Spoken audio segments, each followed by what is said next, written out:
Stop comparing. You are enough. 6 words, but maybe the hardest to believe. We've been trained to look sideways, at others' progress, at others' beauty, at others' wins. And every time you do it, you forget how far you've come. You forget what makes you different. You forget what makes you enough. This isn't just a bad habit. It's a silent war. A war against your own worth. And most of us are losing. Before you shrink again, before you quit again, before you scroll away and forget this moment, let's talk. Intro. The real you. This isn't for everyone. It's not for the loud ones, not for the ones chasing noise, applause, or endless likes.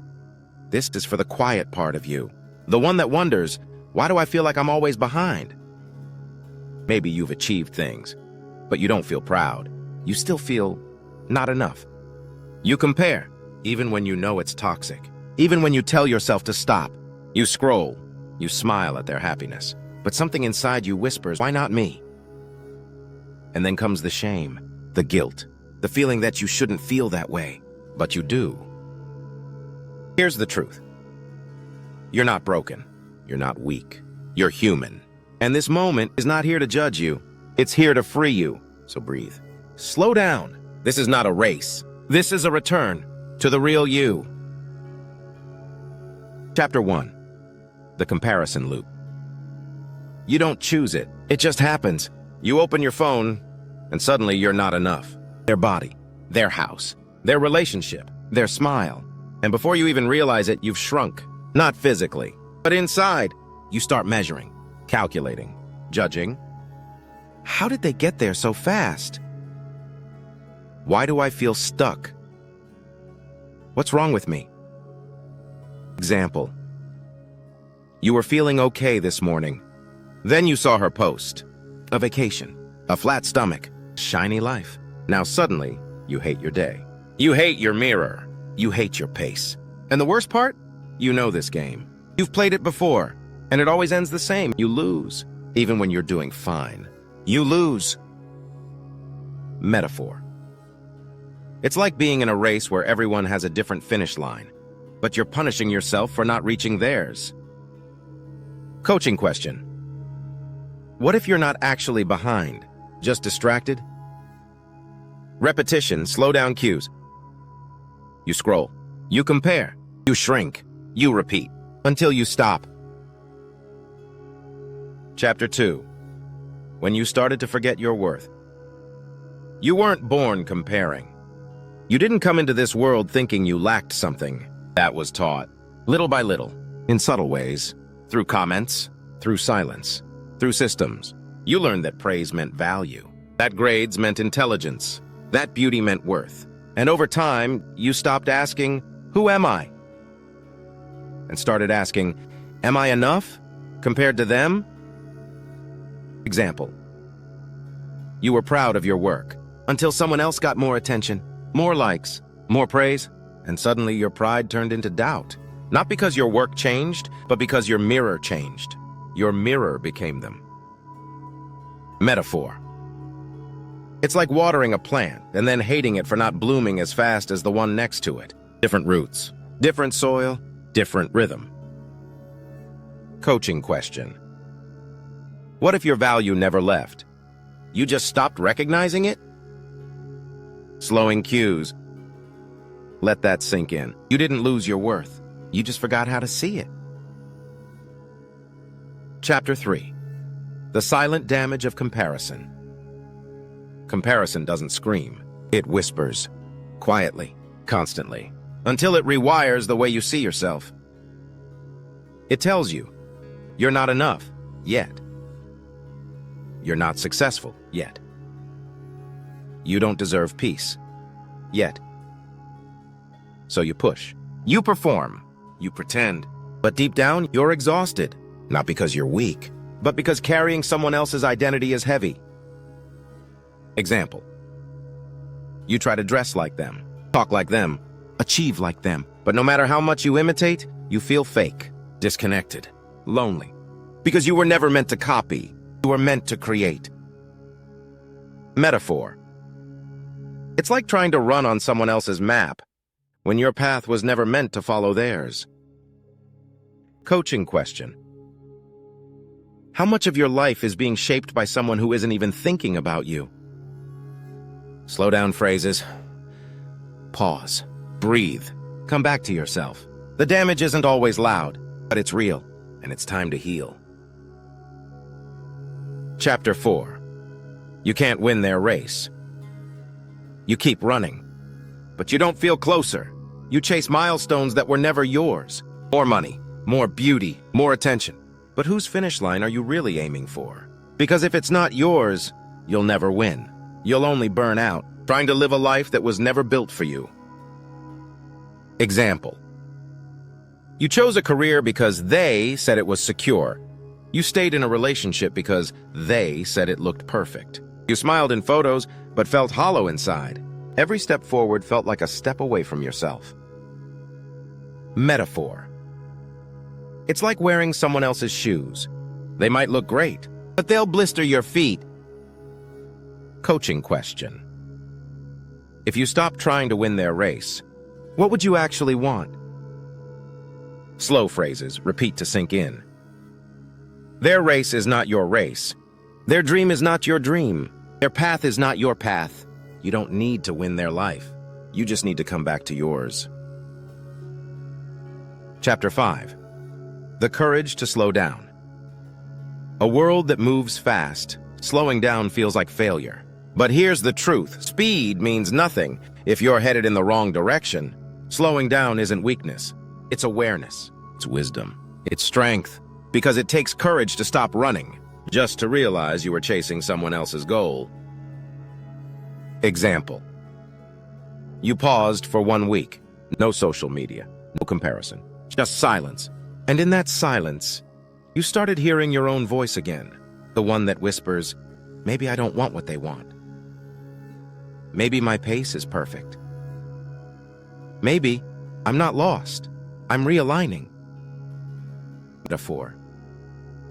It's like a stormy sea. When the wind dies down, the water clears. You can see the bottom. You can see what matters. Coaching question. When was the last time you slowed down? Not because you had to, because your soul needed space? Slowing cue, repetition.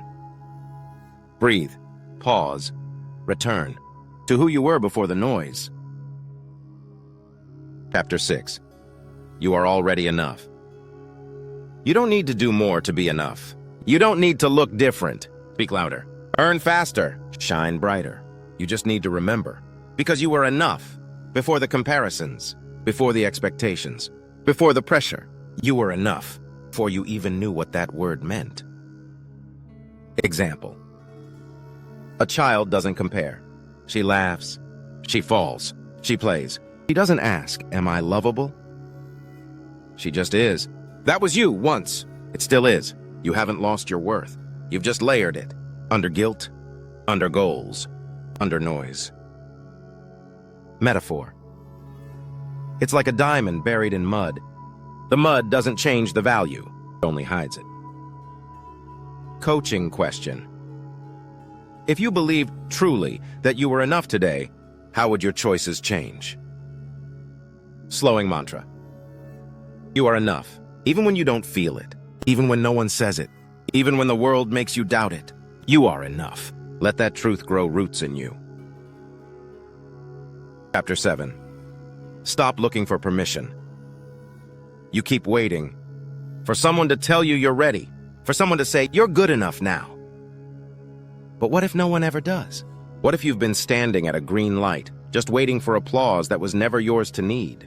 You don't need permission to be yourself, to take up space. Move forward, to feel proud. That power was always yours.